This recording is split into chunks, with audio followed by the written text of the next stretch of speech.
You can fix the error of Windows, Epic Game Launcher, multiple crashes detected. And this is a very common problem that users normally face. In order to solve this, you firstly need to press your Windows and R key together, and then this interface will appear.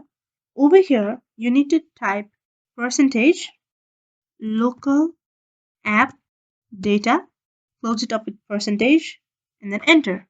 Now, all the local apps, all the temporary apps which are there on your device will appear.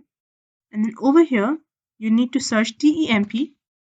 Under TEMP, you have all the temporary files that are there.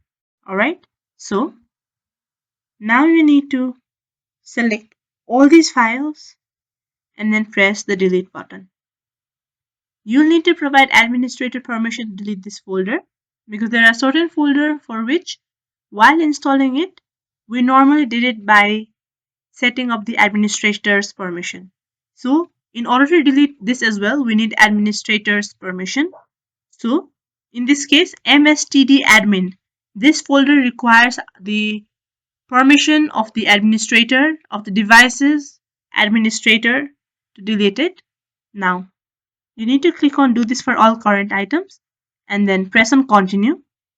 And then once all the files inside this TEMP folder has been deleted, for instance, here are 57 items. Once all of these are deleted, you simply need to restart your system and then you'll be sure that your error of Epic Game Launcher will be solved. I hope you guys found this video useful. Make sure to like, comment, and share to our channel and stay tuned for more updates.